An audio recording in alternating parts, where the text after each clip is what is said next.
ओम कृष्णाय वासुदेवाय हरे परमात्मने प्रणतक्लेशनाशाय गोविंदाय नमो नमः। हरे कृष्णा। ओम श्री गणेशाय नमः। जय संतोषी माँ, जय श्री राधा कृष्ण भगवान, जय सरस्वती माँ। आज मैया और कन्हैया की बड़ी कृपा हमारे ऊपर कि श्रीमद् भागवत पुराण की दूसरे दिन की कथा का आज हम 9th एपिसोड पे चर्चा करने जा रहे हैं, जो है सती प्रसंग। सती प्रसंग जो आज का प्रसंग है उसका नाम है सती प्रसंग। तो मैं ये कहना चाहूंगी कि मैं जो ये कथा बोल पा रही हूँ और आप जो ये कथा सुन पा रहे हैं, मैं भी भगवान का, कन्हैया का, मैया का धन्यवाद करती हूँ और आप जो सुनने वाले हैं वो भी मैया और कन्हैया का धन्यवाद कीजिए, क्योंकि श्रीमद् भागवत पुराण की कथा सुनना, वो भी कलयुग में, हर एक के बस की बात नहीं है। ना तो बोलना और ना सुनना। जिन पे उनकी कृपा होती है ना, वही बोल पाते हैं और वही सुन पाते हैं। तो आप वो भाग्यशाली हैं जो सुन पा रहे हैं और मैं वो भाग्यशाली हूँ जो बोल पा रही हूँ। तो आज का प्रसंग हम शुरू करते हैं। आज का प्रसंग है कि शंकर भगवान, एक सभा का आयोजन हो रहा था, उसमें सारे देवता मौजूद थे, ऋषिवर मौजूद थे, शंकर भगवान मौजूद थे, शंकर भगवान के गण मौजूद थे। तो उस सभा में शंकर भगवान के ससुर सती माता के पिता दक्ष प्रजापति आते हैं। तो जो दक्ष प्रजापति में प्रजापति है, वो एक श्रेष्ठता का परिचायक है, श्रेष्ठता का परिचय देता है कि जो श्रेष्ठ है उसके आगे उसे प्रजापति नाम से संबोधित किया जाता है।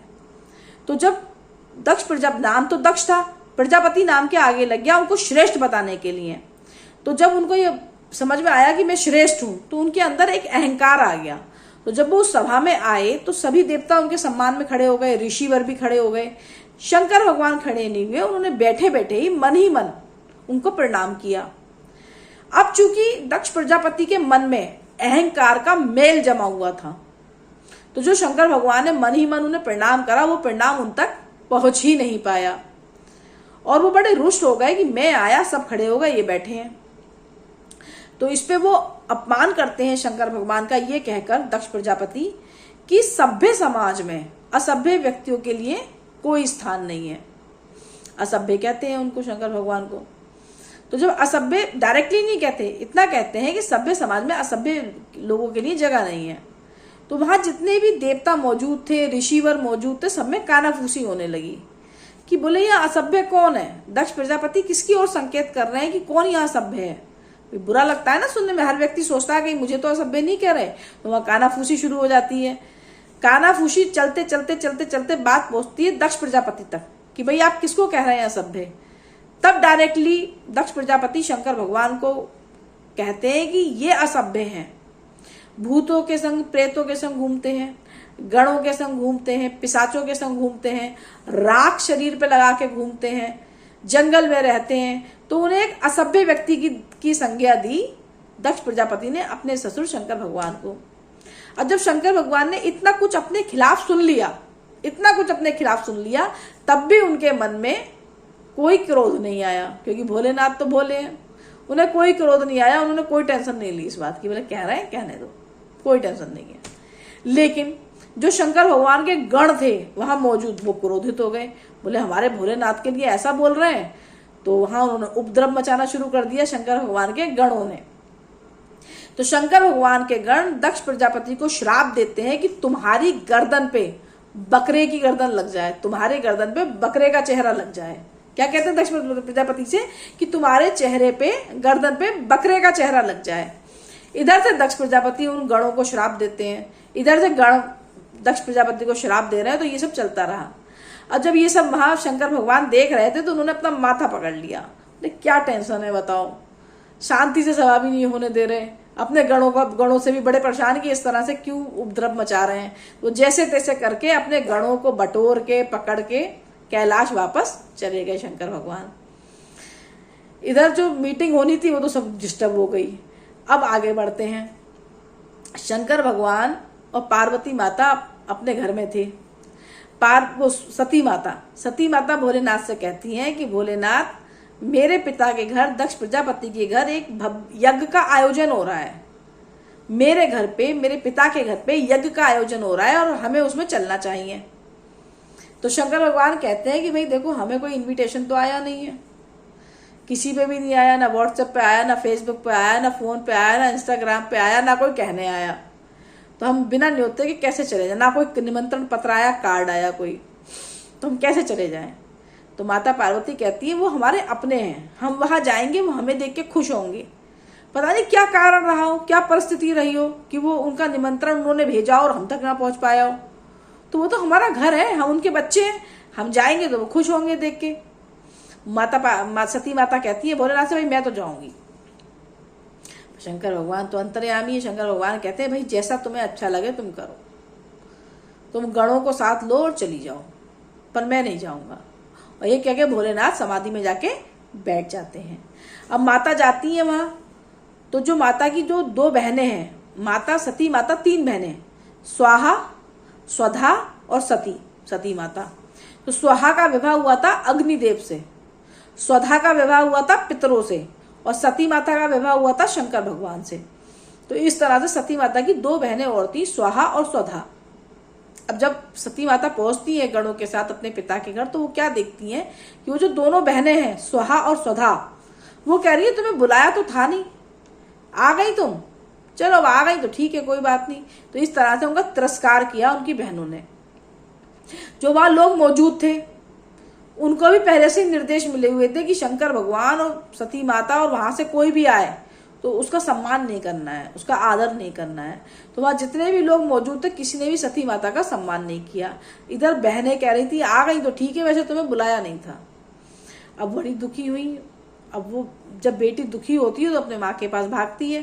तो अपनी माता के पास गई, तो जो सती माता की माँ थी उनका नाम था देवी प्रसूति।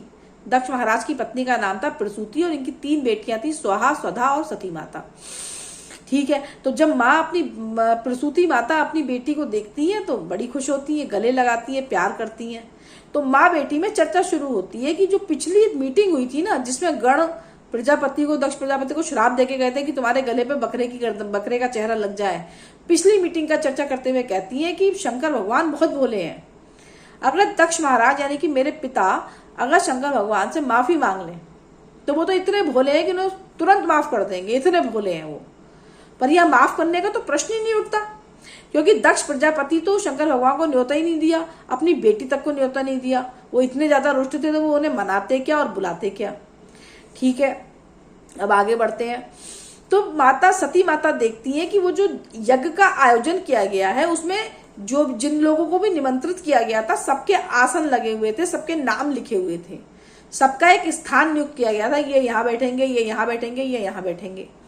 कहीं पर भी शंकर भगवान का नाम मेंशन नहीं था कि ये स्थान शंकर भगवान का है, भोलेनाथ का है। तो जब ये चीज सती माता की नजरों में क्लियर हो गई कि मेरे पति का तो यहाँ पे स्थान ही नहीं है और न मेरा स्थान है, तो पति का स्थान ना देख के वो बड़ी क्रोधित हुई और बड़ी दुखी भी हुई कि उनके पति का अपमान हो रहा है यहाँ पे, और वो तो आ गई है और पति का यहाँ अपमान हो रहा है। तो सती माता कहती हैं दक्ष महाराज से कि मेरा नाम आपके नाम से जुड़ा है कि मैं दक्ष प्रजापति की बेटी हूँ। ठीक है, जो मेरा शरीर है ये आपसे जुड़ा है कि मैं आपकी बेटी हूँ, तो मैं अब इस शरीर का ही अंत कर दूंगी। जहां मेरे पति का इतना अपमान हुआ है और आपने अपमान किया है और मेरा नाम आपसे जुड़ा है, तो मैं अपने शरीर को ही नष्ट कर दूंगी। और सती माता हवन कुंड में कूद जाती है और अपने प्राण त्याग देती हैं। अब ये खबर लेके पहुंचते हैं नारद मुनि बीड़ा बजाते हुए शंकर भगवान के पास, जहां शंकर भगवान समाधि में बैठे थे। क्योंकि नारद मुनि तो पत्रकार थे, आज की मीडिया तो बहुत पीछे रह जाती है उनके आगे। तो नारद मुनि पहुंचते हैं भोलेनाथ के पास और ये सारा वहाँ का प्रसंग सुनाते हैं कि ऐसे ऐसे हुआ वहाँ पे, भाई सती माता ने हवन कुंड में कूद के अपने प्राण त्याग दिए। अब तो शंकर भगवान जितने भोले हैं उतने ही जल्दी वो क्रोधित हो जाते हैं, भयंकर क्रोध उनके अंदर आ गया, एकदम संहार करने की स्थिति में आ गए, वो बहुत क्रोधित हुए। शंकर भगवान ने जो गुस्से में अपने ये जटाएं हैं, ये जटा बहुत हिलाई और इन जटा से एक बाल गिरा धरती पे।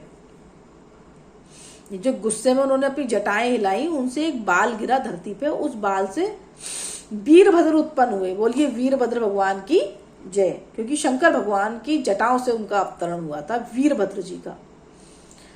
तो जब वीरभद्र अवतरित होते हैं, भोलेनाथ के क्रोध से जो जटाएं उन्होंने पटकी, उससे एक बाल गिरा धरती पे, उस बाल से वीरभद्र भगवान प्रकटे हुआ उनका। तो शंकर भगवान ऑर्डर देते हैं वीरभद्र को क्रोध में, जाओ और जाके देखो सती माता के को इस तरह से हवन कुंड में कूद गई है और जाके उसको मेंटेन करो, क्या हुआ ये, सजा दो जाके उनको। तो वीरभद्र जाते हैं वहाँ दक्ष महाराज के जहाँ यज्ञ हो रहा था वहां जाते हैं। तो वहां जाके बड़ा उपद्रव तहस नहस कर देते हैं सब कुछ। वीरभद्र के संग शंकर भगवान के गण भी जाते हैं। तो गण बताते हैं कि जब शंकर भगवान का अपमान किया जा रहा था तब भृगु ऋषि ऐसे अपनी दाढ़ी पे हाथ फेर रहे थे ऐसे, भृगु महाराज। ये गण कहते हैं वीरभद्र से, तो वीरभद्र उनकी दाढ़ी खींच लेते हैं। अच्छा, एक पूसा ऋषि थे, बोले जब शंकर भगवान का अपमान हो रहा था तो ये अपने दांत निकाल रहे थे। जब दक्ष प्रजापति शंकर भगवान का अपमान कर रहे थे तो ये अपने दांत दिखा रहे थे, उनके दांत तोड़ दिए। किसी का आंख, किसी का कान, किसी का हाथ, किसी का पैर, सब तोड़ ताड़ के सब वीरभद्र जी ने सब सिस्टम माँ का फेल कर दिया जहां यज्ञ हो रहा था। और दक्ष प्रजापति को उठा उठा के पटकते हैं, फिर हवन कुंड में ही फेंक देते हैं। वीरभद्र जी दक्ष प्रजापति को पहले तो खूब पटकते हैं और उठा के फिर उन्हें हवन कुंड में फेंक देते हैं, जहां उनकी गर्दन जल के सुहा हो जाती है। अब ये सब कुछ चल रहा है यहाँ पे। अब वहां से इस जहां पे ये यज्ञ हो रहा था, दक्ष प्रजापति ने आयोजन किया था, वहां से कुछ देवता भागते हुए जाते हैं ब्रह्मा जी के पास कि ब्रह्मा जी त्राहिमाम, ये देखिए वीरभद्र क्या कर रहे हैं। तो ब्रह्मा जी कहते हैं कि भाई ना तो वहां पे मैं गया, ना नारायण गए, ना शंकर भगवान गए, तो तुम्हें कितनी पड़ रही थी उस फंक्शन में जाने की, उस यज्ञ में जाने की। जब हम लोग नहीं गए तो तुम क्यों गए वहां पे। डांटते हैं देवताओं को। अब भला आदमी तो भला ही आदमी होता है, जब देवता कहते हैं भाई अब तो कुछ मेंटेन करो, तो जो होना था सो हो गया, अब आगे क्या करना है। तो ब्रह्मा जी कहते हैं चलो फिर भोलेनाथ के पास चलते हैं, और क्या रास्ता है हमारे पास, उन्हें तो मनाना ही पड़ेगा जाके, और तो कोई रास्ता है नहीं। तो सब देवता ब्रह्मा जी के साथ जाते हैं शंकर भगवान के पास, जहाँ शंकर भगवान बहुत क्रोधित स्थिति में होते हैं। वहाँ ब्रह्मा जी उन्हें बहुत समझाते हैं सब, भाई भोलेनाथ को प्यार से कहो तो मानते ही हैं वो, तो उन्हें मनाने का हर संभव प्रयास ब्रह्मा जी करते हैं। देवता बड़े हाथ पैर जोड़ते हैं, तो शंकर भगवान है वो मान जाते हैं। अब शंकर भगवान जाते हैं वापस ब्रह्मा जी के साथ उसी सभा में जहाँ सती माता ने अपने प्राण त्यागे थे। तो वहां देखते हैं कि दक्ष महाराज का तो गर्दन गायब, स्वाहा हो गई, वो हवन कुंड में पड़ा है शरीर उनका ऐसे ही। तब बकरे का सर लाके उनके धड़ पे लगाया जाता है। जो गणों ने पिछली मीटिंग में श्राप दिया था ना कि तुम्हारी गर्दन पे बकरे का सिर लग जाए, तो वो श्राप जो है वो लगता है उनको कि बकरे का सिर दक्ष प्रजापति के गर्दन पे लाके लगा दिया जाता है। उठते हैं दक्ष प्रजापति, क्षमा मांगते हैं और कहते हैं प्रभु ये जो मेरा यज्ञ आधा अधूरा रह गया इसको पूरा कराओ, मैं अपने सब बुरे कर्मों के लिए आपसे क्षमा चाहता हूं, ऐसा शंकर भगवान से कहते हैं। तो शंकर भगवान का भोलापन देखिए, उन्हें माफ कर देते हैं। इधर तो सती माता है, ये हिमालय जी के यहाँ पुत्री के रूप में जन्म लेती हैं। वहां शंकर भगवान को पाने के लिए घोर तपस्या करती हैं और अंत में फाइनल में भोलेनाथ को पा जाती हैं। तो ये श्रीमद् भागवत पुराण की जो कथा है दूसरे दिन की, उसमें ये उसका 9वां भाग है, 9th एपिसोड है आज। और बहुत अच्छा लग रहा है कि श्रीमद् भागवत पुराण की कथा में हम कदम दर कदम आगे बढ़ रहे हैं। तो ये अब जो सती माता है वो हिमालय जी के पुत्री के रूप में जन्म लेती हैं, वह तपस्या करती हैं और शंकर भगवान को फिर से पति के रूप में पाती हैं। तो ये था सती प्रसंग। अब हम कल श्रीमद् भागवत पुराण की दूसरे दिन की कथा के 10वें एपिसोड पे पहुंचेंगे।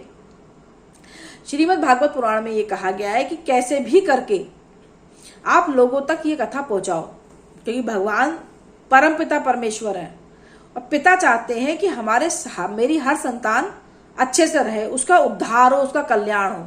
तो जो परम पिता परमेश्वर भगवान श्री कृष्ण है, ये उनकी ही इच्छा है कि श्रीमद् भागवत पुराण जितने ज्यादा लोगों तक पहुंच सके, लोग सुने, इसका श्रवण करें उच्च कोटि का, कि जो सुना उसको वो उनके दिमाग में रहे, उनके मन में रहे, उनका चिंतन करें, इतने मन से श्रवण करें श्रीमद् भागवत पुराण की कथा का कि उसका जब वो चिंतन करें तो सब मेमोराइज हो जाए, जो भी सुना उन्हें सब याद रहे कि मैंने क्या सुना कथा में।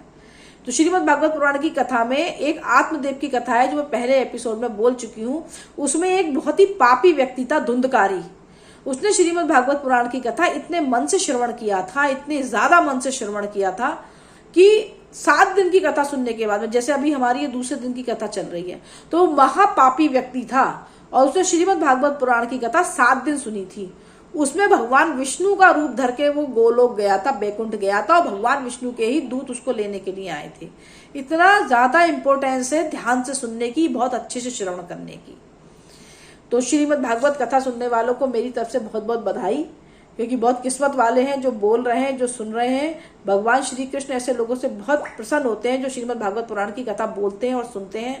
तो मैं बस भगवान की प्रिय बनना चाहती हूँ कि मुझसे खुश हो वो, और मैं इस चीज को जितना इसका प्रसार कर सकूं, जितना ज्यादा कर सकूं उतना अच्छा है। तो अब मिलेंगे हम श्रीमद् भागवत पुराण की दूसरे दिन की कथा के 10वें एपिसोड में कल। तब तक के लिए हरे कृष्णा।